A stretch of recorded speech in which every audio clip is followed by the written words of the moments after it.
going to go ahead and get us started for today. So my name is Craig Douglas. I'll be facilitating the session this morning. Unfortunately, Patrick is feeling a little under the weather, so he's not going to be able to join us. We have a great session planned for today. Just a couple of housekeeping items. We are recording the session today. Good morning, Desiree. We are recording the session today, so if you get bumped off for any reason or you need to leave, you can just send in a message to information@provideralliance.org. We'll make sure that we circulate this to everybody as well after the meeting, as we typically do for meetings. We will be using the question and answer in the chat feature, so I'll make sure all of that is turned on. If anybody has any questions or comments for Dan or Desiree, we can sort of as we go through the session today, sort of open it up for some questions. So with that, again, welcome everybody. This is a great opportunity for us to hear as a follow-up from our January meeting to hear about the NADSP eBadge Academy. We're really lucky to be joined by Dan and Desiree from NADSP. And so I'm going to let them do a quick introduction of themselves and turn the program over to them. So thanks, Dan and Desiree. I'll turn it over to you. All right. So I'm Dan Hermrich. I'm the Director of Certification and Accreditation for NADSP. I oversee the eBadge Academy. And forgive me, but I'm recycling my slideshow from the Everyday Lives conference because it has a lot of Pennsylvania-specific information in it. Desiree? Good morning. I'm Desiree Lauxbear. I'm the Chief Operating Officer for the NADSP. And when and if you're interested in contracting, you'll be working with me to do that. But we'll start with a presentation. Please ask questions. We do this presentation a lot. We know the answers to almost anything you're going to ask, and we're happy to be able to assist you in getting your questions answered. And I'll hand it back to Craig or Dan. I'll just dive right in. I always like to start with this quote. NADSP was actually founded by John F. Kennedy Jr. back in the mid-90s. And we have this quote from him from the PCPID report to President Clinton when he was the chair of that committee, that quality is defined at the point of interaction.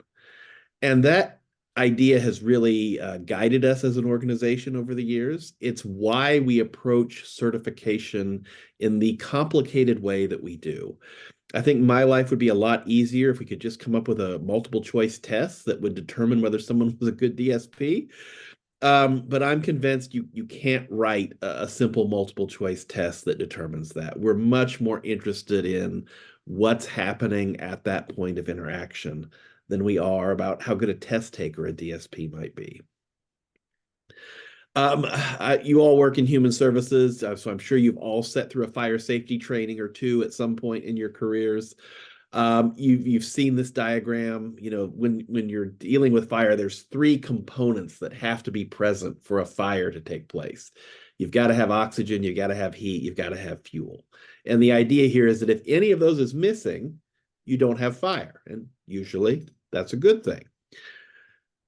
Similarly, there are three components to quality, we believe: knowledge, skills, and values. And all three of them are necessary. And if any of them are missing, you don't have quality at that point of interaction. And that's not a good thing. So we built the eBadge Academy on this idea that we want to look at a DSP's knowledge, the information they carry around in their heads that hopefully they've gained from training, or just experience on the job. The skills, which is how they're putting that knowledge into practice in real situations, and the values that guide them. And we hope those are the values that are expressed in the NADSP Code of Ethics. Really quickly, we used to do this in a very different way through a portfolio assessment. This was a model of certification that was designed with the very best of intentions, but we found that it just didn't work well for DSPs. DSPs tend to have very, very busy, very complex lives. This portfolio typically took them about a year to put together. And then we were only able to give them feedback after they had finished and submitted the portfolio. Sometimes we weren't able to tell them if they were on the right track until a year after they had started. So we got a little smarter in 2013. We modified that portfolio program to make it two smaller portfolios. That made our program a lot more popular. I think it made it less intimidating, and it gave us an opportunity for feedback kind of halfway through the process.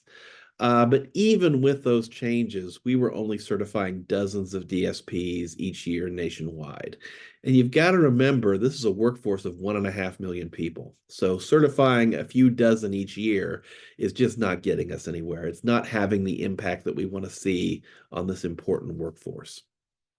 Around that same time, we also launched our first supervisor certification. It was also originally portfolio based, but for a lot of the same reasons, portfolios didn't work well for supervisors either. So we began to have strategic planning meetings and discussions, and really kind of rethink this whole certification model. And those discussions ultimately led us to where we are today with the eBadge Academy. The eBadge Academy is essentially everything we used to ask for in that massive portfolio, but now we're asking for it one small piece at a time. Each piece, each submission, each piece of documentation is uploaded to the eBadge Academy as it's completed. It took us about 3 months to review a whole portfolio. We can review an individual badge submission within 3 business days. And so it gives us this opportunity to give feedback throughout the process. DSPs tend to find it easier to kind of chip away at their certification gradually when their time allows, when their schedules allow. And we're able to, review those pieces as they come in and provide feedback on each piece when it doesn't meet the standards. In 2020, we also added the frontline supervisor certification to the eBadge Academy. So now we sort of have two parallel certifications, one set for DSPs and a separate certification for their immediate supervisors. The thing that I always have to be really clear about is that it's not a training program. It's a certification program, but it's not a training program. We don't have any training content in the eBadge Academy. What we're doing is looking at the training records from other training programs that we have accredited. And then we are looking at testimonials from direct support professionals where they describe how they're applying their knowledge, skills, and values to real situations on the job, how they're using particular skills in their actual work. Now, training is important, and there are, various training programs that we've accredited. Many of you will be familiar with the big online training providers, the College of Direct Support, Relias, and Open Future Learning. Those are all NADSP accredited. And recently we have accredited ODP's training program. So those My ODP trainings that many of your DSPs are completing, in many cases required to complete, we can count those hours towards our certification requirements now as well. And let me pause right there because I see there is a lot of activity in the chat. Is there any questions coming up in the chat that we can No, address? we're just, they want to be able to have a link to the presentation when we're done. And Craig said he's going to send not only the recording, but we'll also send him the link to the webinar. Perfect. Thank you. What we want to do is really encourage DSPs to complete training, and not just the mandatory stuff. We see DSP training records from all over the country, and it's very, very common that you'll get a training transcript from a veteran DSP. And, for the last 10 years, they've taken the same 4 or 5 trainings again and again and again. They've taken fire safety every year. They've taken bloodborne pathogens every year. They've taken CPR and first aid usually every other year. And those are really important trainings. There's a reason that they're mandatory in most states. But there's all kinds of other great training out there that is not mandatory.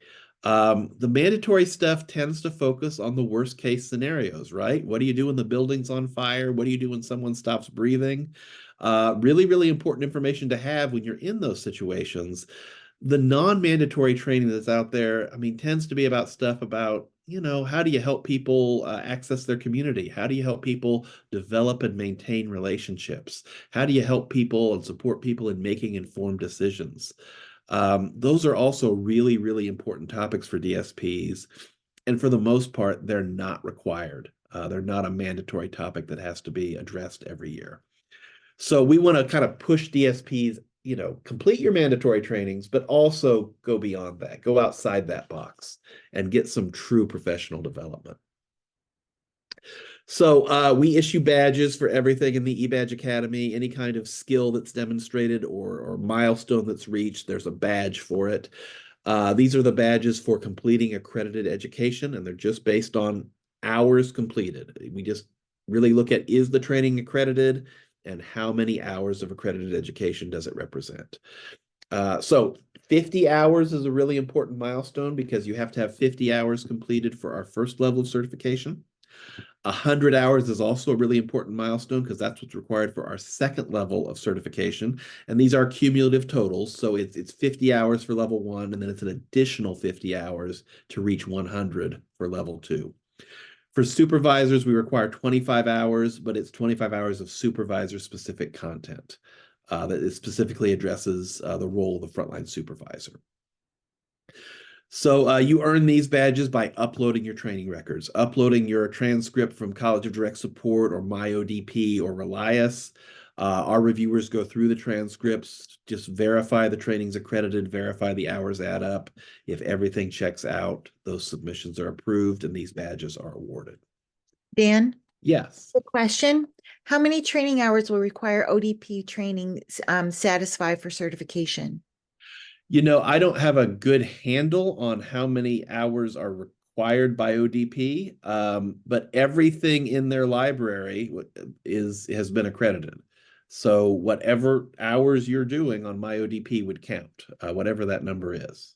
And they have enough hours to meet the 50 and the 100, correct? There's enough hours available. Yeah. There's all kinds of recorded webinars in their library. I'm pretty sure most of those aren't like the mandatory trainings that people are doing during new staff orientation, but collectively, there's certainly more than 50 hours. Yes. Thank you.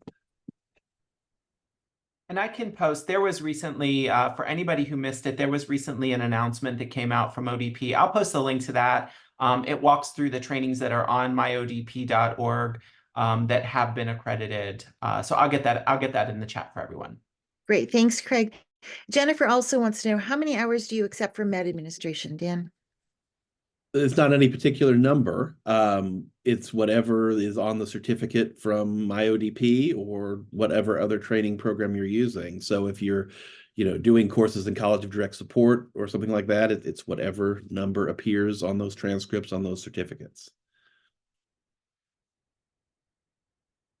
I will mention on med administration, we're not counting like the observed med pour by a nurse. We're just talking about the training in front of the computer or whatever form that takes. It's whatever is in that module. Maggie, we've got a question, Dan, from Maggie, who's asking about the process for accrediting trainings. And why don't we address that at the end? So Maggie, if you can be patient, we'll get to that at the end of the eBadge presentation. Yes, don't let me forget, Desiree. I won't. So that's kind of the training piece of the puzzle. Then we get into skills and how is the knowledge gained in training being applied on the job? So NADSP has our own set of competency areas that we developed about 20 years ago. We broke it down into 15 broad categories of skills that represent, we think, the vast array of skills you need to be successful in a direct support role. Direct support is a very, very multifaceted profession. You have to have a diverse set of skills to be effective in that role. Now that's our version and it's kind of near and dear to us, but our friends at CMS came out with their own version. And let's face it, they're CMS, they're the federal government, they pay for most of the services provided in this country. We really want DSPs to be able to demonstrate they're meeting CMS's expectations. And so in the eBadge Academy, anytime we're describing a professional skill, we always describe it with CMS's language rather than the NADSP language. It's very similar in many, many ways. For the most part, the CMS competencies are just organized a little differently. They broke it down into 12 areas instead of 15. They're also cross-sector competencies, so they're written a little more broadly to apply to any kind of human service work. And then supervisors require a different set of skills. And I think that's one of the things we have seen across the country is oftentimes really great direct support professionals will get promoted into supervisor roles. And we do that because, we want to keep them around and we want to pay them more. And sometimes that transition goes really, really well. And sometimes it is a struggle to make that transition from direct support professional to supervisor of direct support professionals. And I think one of the reasons is that it is a different skill set. And so these are the National Frontline Supervisor Competencies developed by the University of Minnesota a little over 10 years ago. And these represent the broad array of skills needed to be effective as a supervisor of direct support professionals. All of these competency sets have, the broad categories, but they also get into the details. There are these bullet points within each area. We call those skill statements. And all of our core competency badges are based on particular skill statements from either the CMS core competencies for DSPs or the frontline supervisor competencies for frontline supervisors. One of our goals here is to help DSPs be aware of their own skill set, to have these nice little badges that are just really visual representations of all the skills that you have demonstrated through your work. We want DSPs to think of themselves as skilled professionals. And then the final piece of that original diagram is values. We feel like the NADSP Code of Ethics illustrates the shared values of the community of people who do direct support work. It's about 2,000 words long. It's broken down into 9 tenets. These are sort of the 9 sections of the Code of Ethics. And, we have seen a lot of organizations and sometimes even states tell us that they're adopting the NADSP Code of Ethics. And we always, think that's wonderful. You're adopting the Code of Ethics. That's great. When we dig a little deeper and try to find out, well, what does that actually mean that you're adopting the Code of Ethics? Often it means that there's a read and sign training during orientation where brand new DSPs are asked to sign a copy of the Code of Ethics. And then, it's placed in their personnel file and often never sees the light of day again. We really want the code to be more than that. So in the eBadge Academy, we are just constantly asking DSPs when they're telling us about their work, we're following up with, and how did the Code of Ethics come into play when you were in that situation, when you were doing that work? We really want the code to be something they're familiar with, something they're comfortable with, something they reflect on, and something that they can refer to when they encounter an ethical dilemma, where they're not quite sure what the right thing to do is. Our first badge in the eBadge Academy is a commitment to the Code of Ethics. We also recently updated this particular badge course just to include some additional resources for people who might not be familiar with the Code of Ethics. We've got links to some articles and some videos about the code. And again, we're not trying to do a training here, but we did find that a lot of people were agreeing to abide by the Code of Ethics without really taking a close look at it. And for some people, watching a video about it might be a lot more accessible than reading through 2,000 words of text. So that's an adjustment that we've made as we've gotten some feedback from DSPs. This is a prerequisite for every other badge in the program, so you do have to have this badge first. Once you have your Code of Ethics commitment badge, there's really 2 major categories of badges that become available to you. We already talked a little bit about the accredited education badges. Those are earned by uploading your training records, showing that you've completed the appropriate number of hours of accredited training. The core competency badges get a lot more interesting, and that's when DSPs are submitting testimonials where they're describing real situations they encounter on the job in which they demonstrated the skill identified by the badge. They're telling us how they're using that skill in real situations they encounter on the job. We do the same thing for supervisors, except there we focus on their supervisory training and we ask them about how they're using their supervisory skills on the job. All of these badges that ask for a testimonial come with 2 prompts to kind of guide the writing process, to let DSPs and supervisors know what we're looking for this particular badge. The first prompt is always focused on how have you used the skill? Tell us about the situation you encountered. Give us an example of your work. The second prompt is always about values, and typically this is where we will ask, and how did the Code of Ethics apply in that situation? So I think an example is probably the best way to illustrate this. This is our respectful communication badge. It's one of dozens of core competency badges that we have for DSPs. This particular badge is based on skill statement 1C, which is, directly from CMS, directly from the federal government. DSPs are expected to communicate with the individual and their family in a respectful and culturally appropriate way. So we provide two prompts when people choose to apply for this badge. We provide these two prompts to them. We ask them to describe an example in which their use of respectful communication had a positive impact on a person they support. And then we ask them how that use of respectful communication would align with the NADSP Code of Ethics. And we're not looking for a whole lot of writing. Half a page to a page is usually about right. We don't deny things, based on word count or length of submission. We do find, though, when things are less than half a page, there's usually missing important details that we would need to understand to be able to approve them. When it's more than a full page, that's not necessarily a problem, but we do tend to find that there are, extraneous, irrelevant information included in those longer submissions that aren't really something that we consider when we're evaluating a DSP's testimonial. This example is just a DSP learning to pronounce someone's name correctly.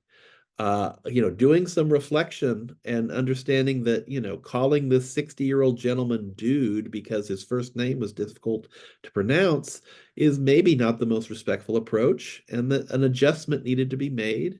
She needed to work with him and his family to make sure she was pronouncing the name correctly, and she began calling him by name going forward. Not an earth-shattering sort of example, but it really doesn't need to be. I think, though, it is an example of quality at the point of interaction, which is ultimately what we're looking for. That would come into our system. Our system would automatically assign it to a reviewer. We have reviewers all over the country. They're all people who work in human services. They're all people who have passed our inter-rater reliability assessment, just to gauge that they're reviewing consistently at least 85% of the time. We have a really simple rubric that we give them. We ask the reviewers these 4 questions. Does this testimonial demonstrate the skill that we're trying to measure? Does it address what the first prompt asks for? Does it address what the second prompt asks for? And is everything in this testimonial consistent with the Code of Ethics? There's always a little reminder at the end, including the tenet on confidentiality. Probably the most common reason we have for denials is DSPs just forgetting to say they're not using the person's real name. And we'll deny that submission and ask them for clarification and get a resubmission where they make it clear they're not using the person's real name. Really quickly, the process for supervisors is very, very similar, except there it's based on supervisory skills from the supervisor competencies. This is our DSP development badge, which is all about supervisors helping the DSPs they supervise to grow and develop as professionals. The supervisor badges have 2 prompts, just like the DSP badges. And again, they're going to send us a couple of paragraphs, half a page to a page. That's usually about the right length. And we're going to send this to a reviewer who is going to be someone somewhere in the country that works in human services, that has passed our inter-rater reliability process. And they're going to use the same 4 questions in the rubric, except now, of course, the skill statement and the prompts are all about supervision rather than direct support. So these badges, the trendy term in education these days is stackable, and our badges are stackable. Each badge you earn is a step closer to the next level of certification.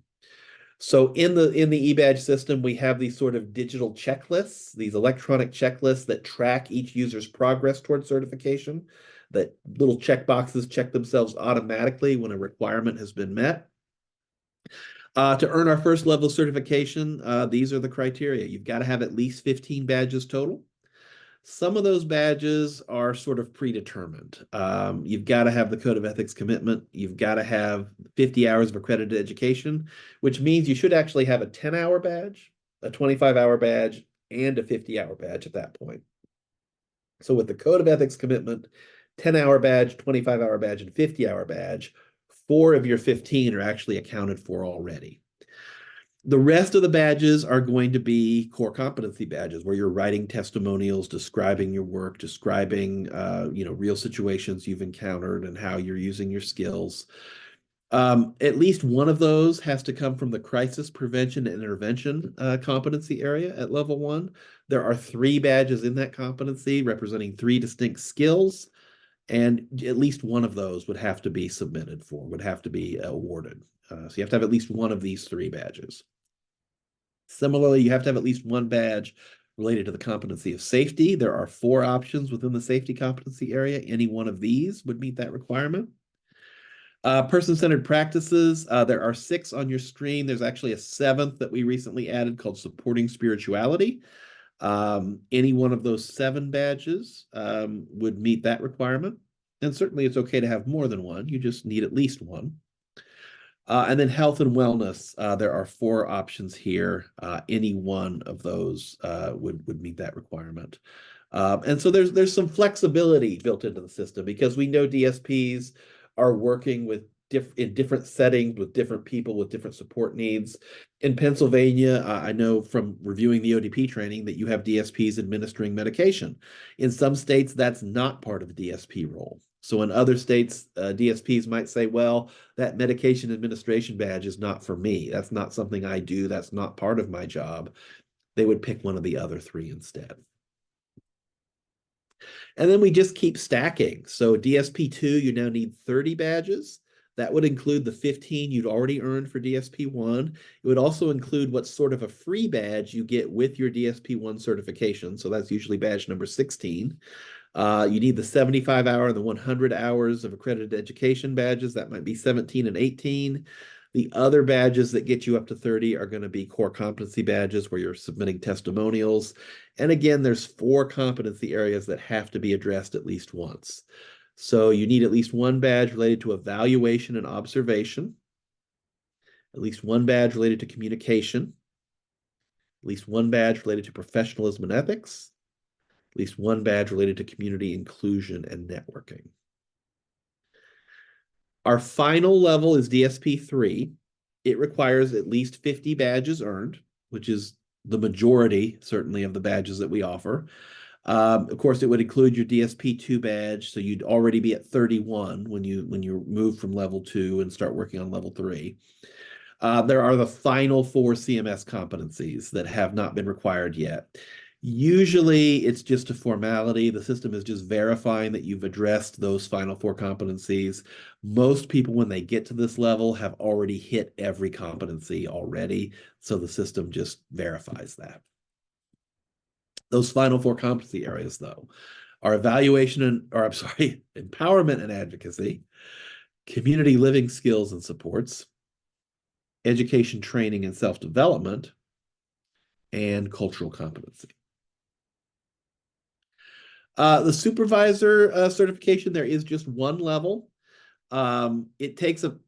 There are a longer list of requirements that need to be met, and it can seem like an overwhelming list of requirements, but really we're talking about a minimum of 16 badges to meet all those requirements. So it's not much more work than a DSP1 certification that requires 15 badges. There is some overlap as well. So you do need that Code of Ethics commitment badge. You need your badge showing you have 25 hours of supervisor-specific training that's been accredited. And then the first supervisor competency is direct support. So we asked the supervisors to do at least one badge in the same 4 competency areas as a DSP1 would do. That's our way of measuring their their direct support skill as a supervisor. We all know supervisors are doing a lot of direct support tasks. The remaining 10 supervisor competencies are much more focused on supervision. And many of these have similar names to the DSP competencies, but please just remember we're coming at the same issue from a supervisory perspective. The expectations on a supervisor in terms of health, wellness, and safety are different than the expectations on a DSP regarding health, wellness, and safety. So at least one badge from each of those 10 areas. And again, you can do all of that with a minimum of 16 badges if you're a little careful and strategic about it. I'm just going to scroll through the supervisor badges to give you a sense of them. There are 2 in each supervisor competency area. and an individual supervisor would just need to pick one badge or the other in each of these competency areas, and apply for and be awarded at least one of these two badges in each area.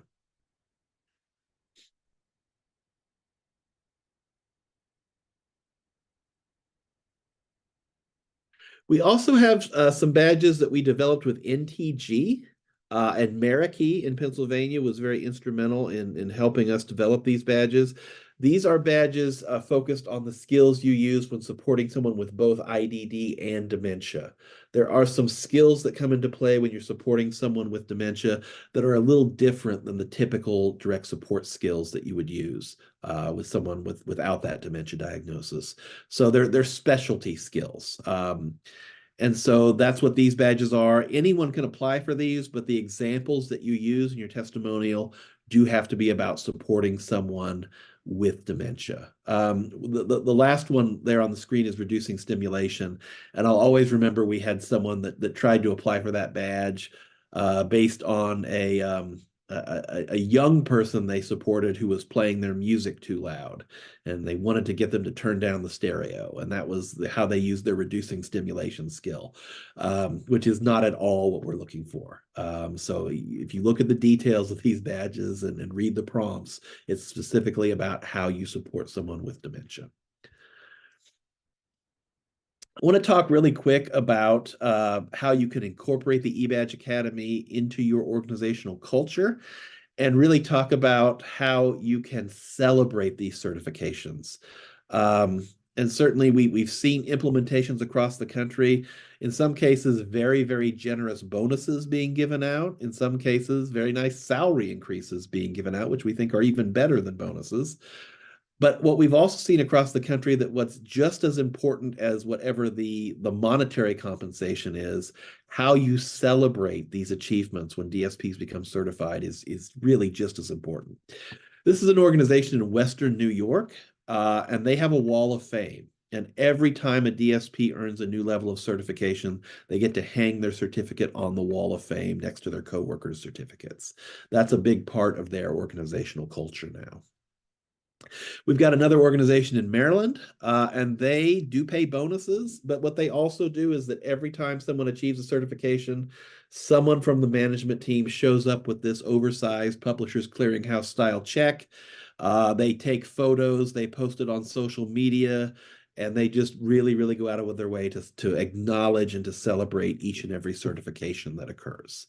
The great thing about social media is you get a lot of unsolicited comments. So we've gotten some comments on these posts where DSPs talk about their own certification process and what the process has meant to them.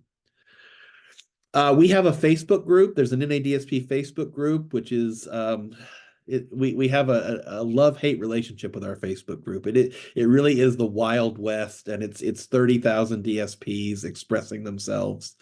But sometimes they talk about certification, and we had this thread a few months ago where someone was, again, talking about what they got out of this certification journey. And we just really think, it's not just the end result of being certified. It really is the process you go through and what you learn along the way that's really, really important.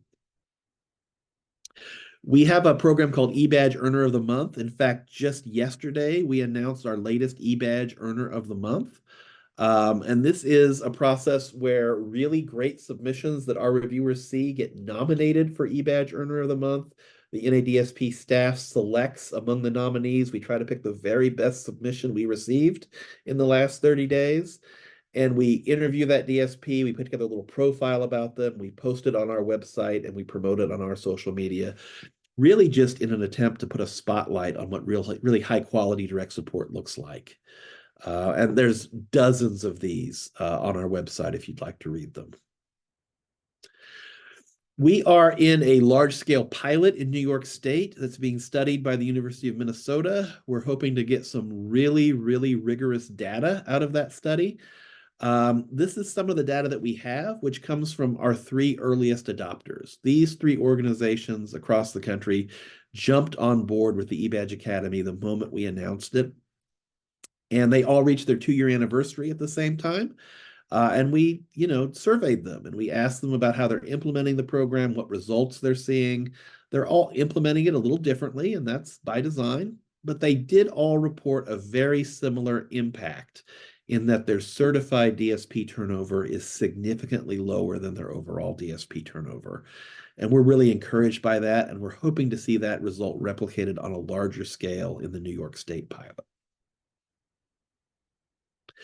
We also survey each DSP as they reach each level of certification. Really, we call this the experience survey, and it's really just our way of evaluating how the process is working for DSPs. And we have this series of questions we ask them, with the typical Likert scale. Do you agree, disagree, strongly agree? It's really rare, I think you see in a survey where over 90% of people agree with a statement. And so these are some of those questions that we see that huge agreement that this has positively impacted my work, that the badges are directly related to the work that I'm doing, that I have a better understanding of how to provide high quality support. I have a better understanding of my own professional skills, and I have a better understanding of professional ethics related to my work. Consistently, we're seeing over 90% of people agree with those statements. And by the way, I pulled these for the Everyday Lives conference. These are Pennsylvania specific data for those last few slides, but it's the same nationwide. It's over 90% agreeing with those statements. So that's the slideshow. And again, just to summarize, remember, it's not a training program, it's a certification program. It's really about closing the loop and making sure that the training is actually being applied on the job, that the skills are being used on the job. We want DSPs to understand that they are highly skilled professionals. We want their supervisors to feel the same way, that they are highly skilled professionals. And so that's why we designed the process this way. And we're very, very happy to be working with so many Pennsylvania organizations, and happy to answer any questions that you have. So Dan, we have a bunch of questions, a couple things we want to go back to, but Sean has asked, could you expand more upon the retention data? You've discussed the idea that badges have led to salary changes or bonuses. It seems the research is corollary and not casual, looking at additional information about casuality. Yeah, it's hard to know. And the University of Minnesota is going to do a much more rigorous job than we did with our informal survey of our 3 earliest adopters. I do think that part of the factor is that the people who are willing to engage in this process are people who are committed to working in this field. They're not just people that came in looking for a job for a few months. Those folks tend to not participate in certification. So that certainly plays a role. But yeah, we are looking for more rigorous data from academics who do this for a living and who weed out all those different variables, and that will come from the New York study. Excellent. Can you talk about recertification? Recertification is 2 years after your most recent certification. So it's rare that we have anyone who needs to recertify at level 1, because they usually make it to level 2 or sometimes even level 3 in those next 2 years. Every time you earn a new level of certification, it resets that 2-year clock. So you have 2 years from that newest certification before you need to recertify. When that time comes, you can recertify on our website. It's a really simple form you fill out. We do require documentation of 20 hours of ongoing education. It does not have to be accredited education at that point, but we do require that no more than 8 of your 20 hours is made up of mandatory training. So at least 12 of the 20 have to be something beyond your mandatory training courses. Nathan asked, do we still allow audio and written file submissions? And the answer is yes. Yes, I forgot to mention that, Nathan, but yes, I'll tell you, it's only about 5% of the DSPs that use that option to upload an audio file, but I think it's a real lifeline for those that do. There are those that just really struggle with putting their thoughts down on paper, but they can pull out their smartphone and start recording and just tell us about their work. And we'll review those in the same way. We'll listen to the audio file and evaluate it in the same way we would a written file. Thank you. Let's hold on the accredited education one moment. I want to pass it over to Craig. Craig, you put some information out there on the standards. Do you want to just elaborate? Yeah, just for those of you know who have been involved in any TPA meetings or just involved in IDA services in the last couple of years, you know that the state is working towards some performance standards and what they're calling performance-based contracting, formerly known as selective contracting. And the questions that we've seen in the chat have been around what those standards are or how they're sort of developing. So I posted in the chat the latest document that the Residential Strategic Thinking Group had put together. This is it's on page 13 of that document. You'll start to see some of the pay for performance standards. And the two that are really relevant here are the percentage of DSPs who are credentialed and are enrolled in a credentialing program or maintaining their credentials, and the percentage of frontline supervisors who are credentialed and or enrolled in a credentialing program and maintain those credentials. So that was sort of the root of why we wanted to present this, so that people could begin to work towards meeting those standards. Though we don't know what the actual standard is going to be and how that's going to sort of play out in terms of the performance levels. This is just a way to get started and sort of work in that direction. So take a look at that Residential Strategic Thinking Group document. As those update, we certainly will provide updates. I'm sure there's probably people who have way more information than I do about that, but I will absolutely also follow up with Patrick to make sure that we get the latest update of those things out to everybody. So. All right, thank you, Craig. So Dan, Adrian asks, how does this process begin? Does the employer register to the DSP? Does the employer upload accredited education?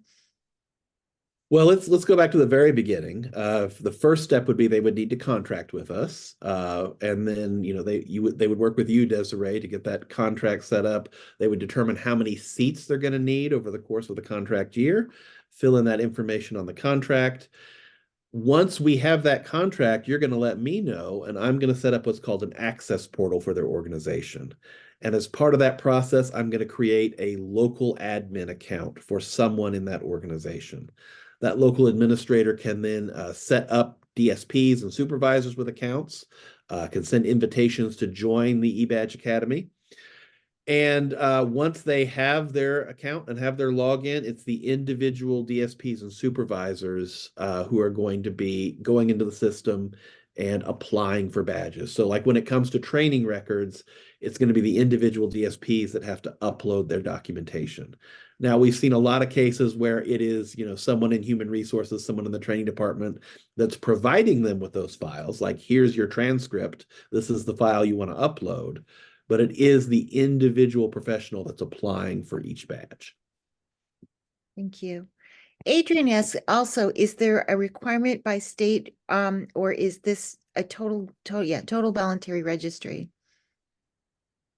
Well, we certainly view it as a voluntary national certification. And then, of course, in Pennsylvania, I think it's still voluntary, but there are some strong incentives being developed, right?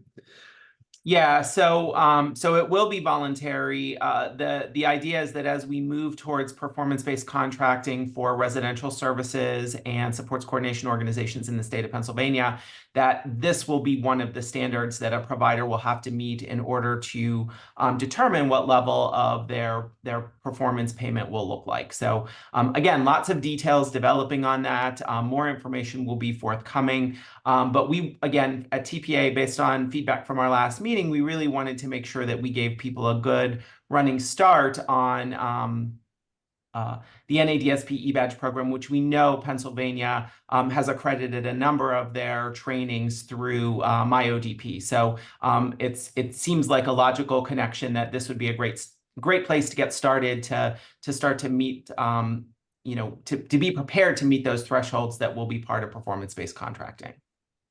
Thank you, Craig. Sean wants to know, is there an ability for an organization to have a trial access to the review? Okay, and you froze on me there, Desiree. So I didn't get all of that. All right, so Sean asks, is there an ability for an organization to have a trial access to the review? Not really. I mean, the way that we have designed this program is once you're in the system, certainly we have to pay our IT contractors for your access, and you have the ability to submit things, and we have to pay reviewers when those things come in. So there's not really a way to do it in a less than real way. We do have a video that we can share with you that kind of will show you what the process looks like. But to actually get in there and start working, you would need a contract. And Sean, if you'd like to set up a meeting with us, we can not only give you the video, but if there's questions, Dan would be able to do a webinar, do a PowerPoint or a Zoom meeting and kind of show you how the back end looks. All right, Dan, we don't have any other questions at the moment. Do you want to talk about the accredited education process? Yeah, I want to be very, very honest that it is a labor-intensive process to get training accredited. It's a two-step process. There's a section 1 and section 2 of our application. You can get our application on our website. Section 1 is fairly straightforward, I would say. It's a lot of information about your training system and your organization that you probably have already written in other places. I think one of the challenging questions in section 1 that some people have a little difficulty with is how you're incorporating feedback from both DSPs and the people they support into the design of your curriculum. Sometimes people who design curriculum have an emphasis on subject matter expertise. We're going to the most prestigious psychologist and getting this information from them to pass on to the DSPs. But it's also really important that you're getting feedback from people with disabilities and from the DSPs that are supporting them in terms of how that curriculum can be useful to them and meet their expectations. Section 2 is where it really gets labor intensive. Section 2 is where we ask you to crosswalk your curriculum as a whole to both the DSP competencies and the NADSP Code of Ethics, or if it's a curriculum for supervisors, to the National Frontline Supervisor competencies and the NADSP Code of Ethics. And so for every skill statement, we're asking you, where is this covered in your coursework? Where in your material can I find the information where this particular direct support skill will be developed? And that is a really labor-intensive process. And often people start that process and realize, well, we're not covering all of these skills. Not this stuff aren't things that are already in our curriculum. So then it becomes the task of maybe developing additional trainings that cover some of those gaps. So it is a labor-intensive process for you to complete. It's also a labor-intensive review for us. And I will just be honest and tell you right now, we have a pretty significant backlog because we've gotten more accreditation applications in the last 6 months than I think we've ever received. So we are a little bit behind, and we are working through all those applications. So Brian asks about membership and what how it would cost and how it would work for the per seat cost for the eBadge Academy. So membership is based upon the number of DSPs you employ. Our NADSP membership year runs from January through March or through December. Each year, you can join any point during the year. We do not prorate.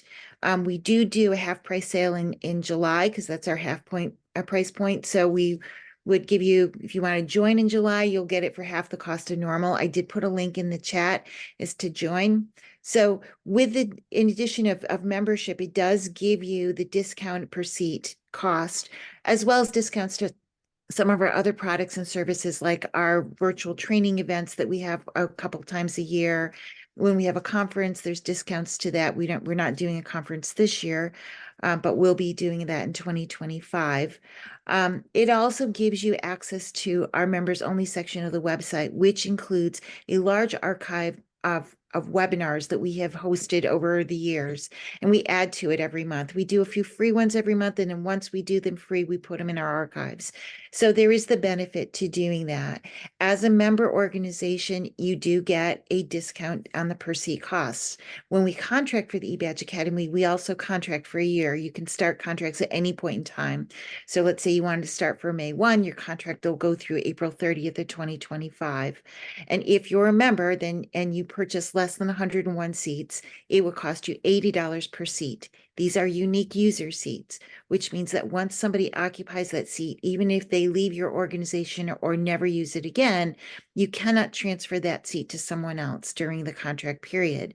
At the end of the contract period, when it's time to do contract renewal, we will reach out to you to see who you may want to remove from seats that are no longer being really used so that you can free those seats up for the next year. And someone from Dan's team, the eBadge Academy team, helps you in doing that. Let's see. And then in addition to that, yes, it is $50 for recertification 2 years after your latest certification. That you do not have to be part of the eBadge Academy for recertification. That can all be done through our website.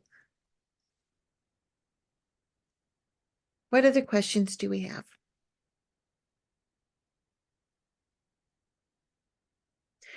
So after seeing this, if you are interested in learning more or meeting with us, send me an email. You can do that directly, and I'll put my email in the chat. Or you can go onto our website, onto the eBadge Academy page, and there's a form there. And if you complete that form, it goes directly to me, and I'll reach out to you to set up a meeting. In that meeting, we'll answer any other questions you have, and we can talk about the contract process. We do require a few pieces of information to contract: name of the organization, address, the person who's responsible for signing the contract, and their title, and the date you want to start. I will then send you a contract. You'll indicate the number of seats you want to purchase. If you're an organization that employs more than 50 people, we're going to look at having at least 25 seats purchased as being our minimum. If you're a small organization, we will work with you. So if you're 50 or less, we will work with you. And figure out a number that works best for you. So just reach out to me. We will work with you to get this started. Contracting doesn't take that long. Probably the longest piece is getting those contracts signed and back. And then once we have that back, Dan and his team will reach out to get that local administrator trained, get you set up in the system, and off you go. I don't believe Dan mentioned, with a local administrator, we not only will train that person, but we do have a community of practice that meets every other month for those local administrators. And you're going to have a connection with our eBadge Academy team. So if you have a question you do not understand or don't have an answer for, or you're just starting to really understand the process and just need a little bit of extra support in that, we have a great team of people who can help you with that. So don't feel like you're alone in this. You also would be in one of about 70 other organizations in your state.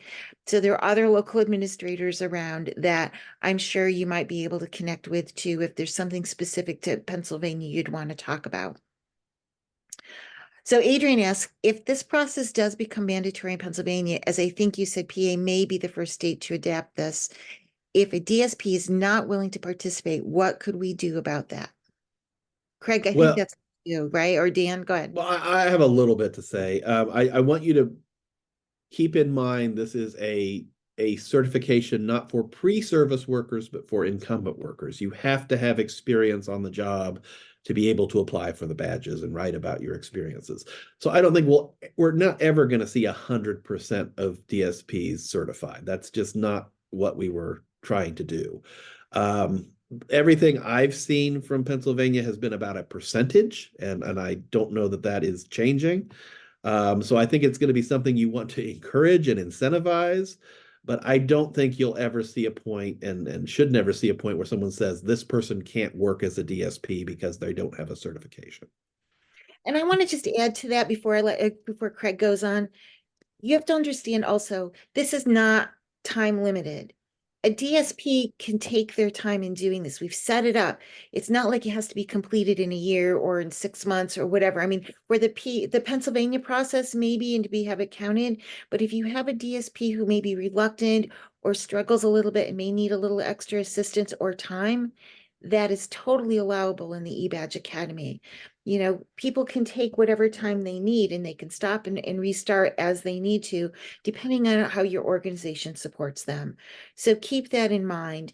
And particularly with those DSPs that may be struggling, think about how you're going to support them in this. Some organizations do learning cohorts where they work together. Not that they can submit the same testimonials, but at least they have a group of people who are all going through the process together. Your local administrator should be a workforce champion, someone that DSP can go to, feels comfortable going to ask their questions and maybe get a little guidance if that's what's needed. So think about that in how you're going to support those DSPs through this process to be able to be successful. Craig, go ahead. Yeah, and I think you guys already said it. I think the goal here is in the state of Pennsylvania, they're looking at people. If you looked at some of those standards on the residential strategic thinking document, they look at both people enrolled in program and who are maintaining their credentials. So whether that's DSPs or frontline supervisors, it won't be something that it's based on a percentage of people enrolled, and that will determine where your reimbursement, where you fit on that reimbursement schedule or that pay for performance tiers. Again, I don't have a lot of information about what that's going to look like. I certainly will follow up with Patrick, and I'm sure there will be many more discussions. We were planning a potential workshop in April on that, so stay tuned for more information. But this is a good way to kind of get started. We know that there will be some standards around credentialing, whether enrolling DSPs or maintaining a percentage of DSPs who are credentialed, that will drive the pay for performance. So yeah, again, everything that Dan and Desiree said is exactly the approach that I think the state is taking. So we're approaching the hour, Craig. I don't see any more questions. But you're going to send out, Dan will send a link to the PowerPoint, and I know you said you're going to send out the recording. And I forgot to put my email address in here. Let me do that now. Yeah, so we appreciate everybody joining us today. Thank you both, Desiree and Dan. We appreciate you taking the time. Certainly, we will follow up with everybody with a copy to the link, or a copy to the link, a link to the presentation and a link to the recording. If you want to listen to this again, we'll also include contact information for both Desiree and Dan. And if you guys have any questions in the meantime, or you have any follow-up, feel free to reach out to information@provideralliance.org, and we'll make sure that we get back to you with as much information as we can. Again, thanks everybody for joining us today. Great session. Appreciate everybody.